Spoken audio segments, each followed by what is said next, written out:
Welcome to Land Academy. I'm Jack Butala. I'm Jill DeWit.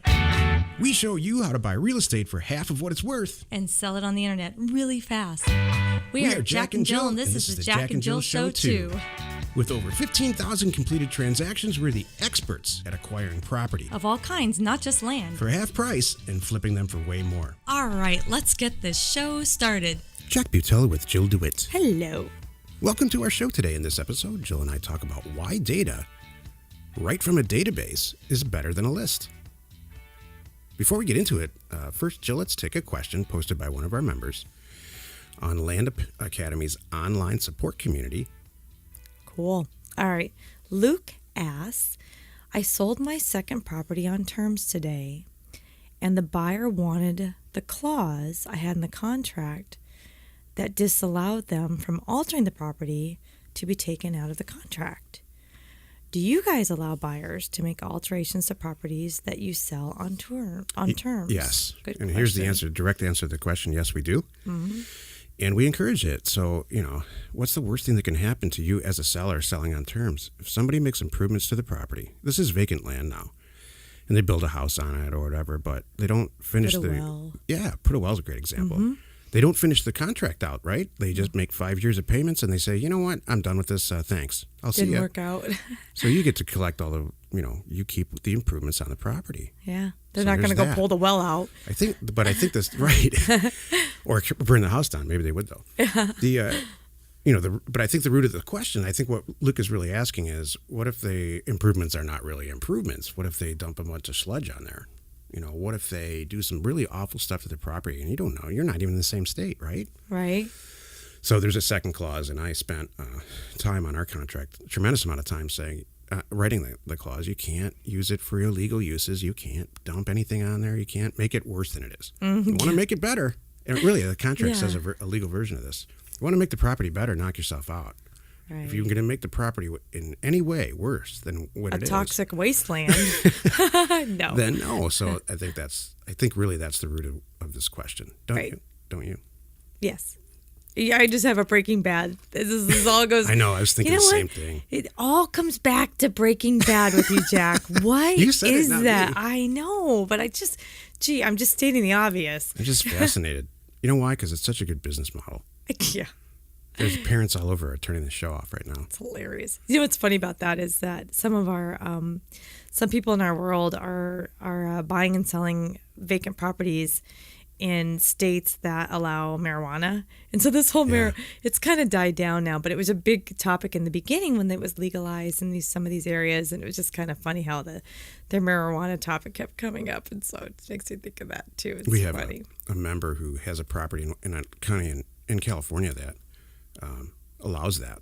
Mm-hmm. You have to go through the proper channels, and he specifically marketed it to those people, and they bought it. Yeah, could be your business model if you want. I mean, for way, way more than half of what he purchased it. So it was, that's not crazy. Mm-hmm. I don't care what you think about that stuff. I don't have any opinion about it. I honestly don't. But yeah, I mean, you would sell it to a soybean farmer. Yeah, I agree. That's how I look at it. Yeah, there's just like you said, there's legal ways to do it. And that's how we roll. Let's all be upfront and honest and legal and do things the right way and knock yourselves out. Have fun. Right. Hey, if you have a question or you want to be on the show, reach out to either one of us on Land Academy's online community. Today's topic is why data from a database is better than a list. I love this stuff. Mm-hmm. I love data. This is the meat of the show. Jill, please tell us your opinion about where to get data. Every time you start anything with, give me your opinion, I'm like, oh, that means I have one. I often don't. I try to be neutral on a lot of things, but yes, there's a few topics that I get very excited about, and one of them is don't waste your money on a stupid list. I mean, that really does make me mad. You're right. So my opinion is, if you're buying a 3-year-old list from someone online and it's just a bunch of names and addresses of owners and properties years ago, I got some other things I want to sell you. Yeah. So there's exactly 3 places that you can get a list of property owners. Jill just referred to the one and the most common. You get it from a list reseller. It might be, would you eat food that you don't know what's in it? Would No. you ever do that? No. You would never do that. So why would you ever use a list to send out in the mail? Right. To send property. This could be 50 years old, could be complete fiction. Exactly. It could be, so yeah, does it cost $25? Okay, well, you're only going to Great. spend about 50 getting the data the exact right way. Right. All right, so that's number one is a list. Number two is go call the county. Each state, I think it might even be federal, there's a statute that says property ownership has to be public knowledge. Mm-hmm. So a lot of states, they take it even a step further. They say, yeah, for $50, we'll send you a whole list. It's called a tax roll. We'll send you the list of everybody who owns property in the whole county, regardless if it's an office building or a trailer park or a house or a piece of vacant land. And that's exactly what a lot of them send you and nothing else. And some of them, I've heard anywhere from $0 to $50 to a couple $100. Right. Someone put that out there too. It's not $50 across the board. So don't be surprised if you call ABC County and they charge $300 because they could. Yeah. So you don't know what you're going to get. Same thing. You might just get a list, a name, a first name and a last name, an address where to send the tax bill, and an address for the property or an assessor's parcel number, and that's it. And you know what? That's crappy data. Mm-hmm. Right from the source, but it's bad data. Right. You don't have everything you need. The third place that you need to get, that you can get listed, and it's the best way, is a professional real estate data company like us, where all the data is aggregated into a single format, regardless of the county that it comes from, and all the data is there. Assessed value, really the brainy, geeky stuff that's involved in scrubbing down a list and doing it right. You don't want to, when we say we send offers to everybody, we don't send it to everybody. Mm-hmm. We send it in a very logical manner that's according to our price and how we break it down. I think that's a topic for a different show. How we scrub data is a topic, I think, for the next show even, for tomorrow's show. But those are the three places you can get data. Number one, a list on the internet from China. Number two, the actual county itself, substandard data. And number three, leave it to the pros like us, a list aggregator. And it doesn't have to be us. A list aggregator that we're managing the quality of the data and its age. Mm-hmm. Exactly. And I was just made me think I need to make sure that that's available on our website too. People don't believe the access of what we have from our database. We can get down to, you just mentioned assessed value. We've got the land assessed value and the improved assessed value. Acreage down to perfection, what the taxes are. You want to know what school district it's in? Think about for homes.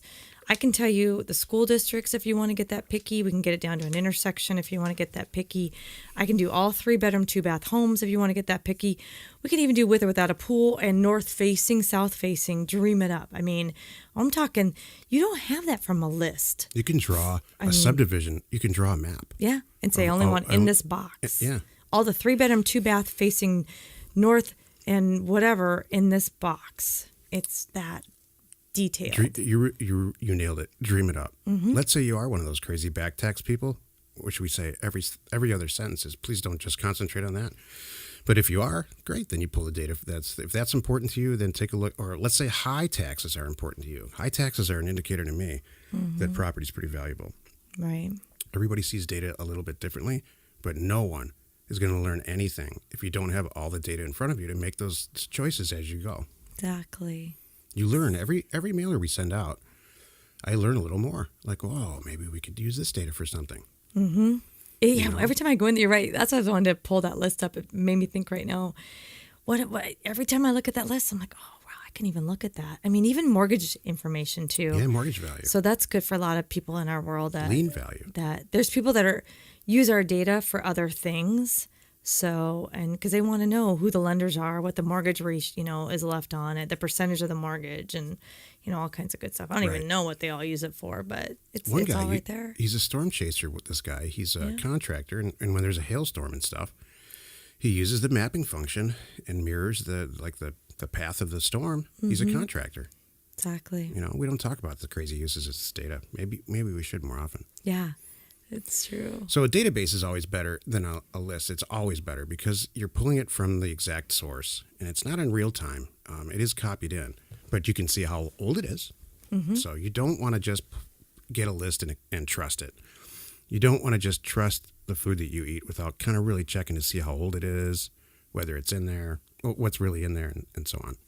My other point is, I've talked to people who think they're doing it because they're saving money. Yeah. And when we really sit and talk about the extra postage that was sent and this that was wrong and that was wrong and the time that was wasted, the effort they had to put in, the hours they had to put in, the inaccuracy of the data, and the money wasted on the postage. When you just sit and write it down on a yellow pad, you kind of go, oh, got it, never mind. I had a conversation with somebody recently, and they said, oh my gosh, you're right, because they mailed out a very large mailing, like tens of thousands of units. And it was from a list that was very old. Yeah. And half the people on the list didn't own the property anymore. Yeah. It was like a waste. Even just, you're right, just a simple waste of postage money. They sent it to the former owner. Dude, if I'm spending 55 cents, I mean, even what we're spending is cheap. I know. 50 cents, let's just say, going out to an owner to the wrong owner. 500 wrong owners. I didn't need to spend that money. No, you wasted it. It's just dumb. Exactly. So, thanks. Hey, if you have a question or want to be on the show, reach out to either one of us on Land Academies. I already said that. That's okay. Wow. You just wanted to... What? Jill loves to do this. Wait till he's done. He can make a full idiot out of himself. No, I'm going to let you go. I'm not going to say anything. I'm going to let you go. You're so silly. Join us in another episode where Jack and Jill discuss how to use information, that's me, and inspiration, that's me, to get just about anything you want, even though you repeat sentences. I know how to follow a script, and I use this every day. There really is no script. You know what? That's what's so funny. We have no script. There's 4 sentences that are the same, and Jack just screwed up one of the 4.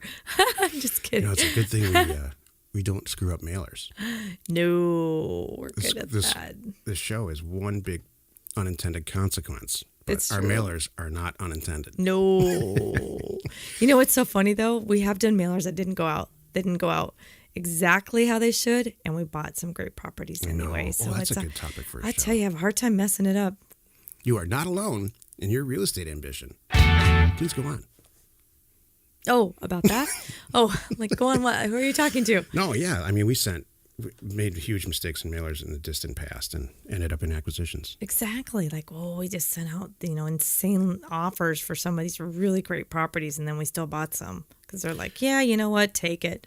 Yeah, I mean, that's worth just mentioning. So for this product type, rural vacant land, we try to send offers. Well, we do send offers to the bottom 20% of assessed value, which means they're, in any given county, it's the least valuable property in the eyes of the assessor. Well, I made a big mistake one time, and sent it to everybody. So people were getting offers for $1,000 and $2,000 and $3,000 for their 40-acre properties that had assessed values in the millions. And guess what happened? Yeah. We bought some. That's exactly. Well, it's like we were talking about, boats. It's not uncommon with boats, what you've looked at. Every boat, that's true. Every boat's for sale. It could be $1 million boat, and you pick it up for really cheap. It happens. It does. I'm here to tell you. Information and inspiration to buy undervalued property. We are Jack and Jill, and this was the Cash Flow from Land Show. We are the experts at acquiring property Of all kinds, not just land. for half price, just so we can flip it for way more. And really fast. Thanks for listening. You are not alone in your real estate ambition.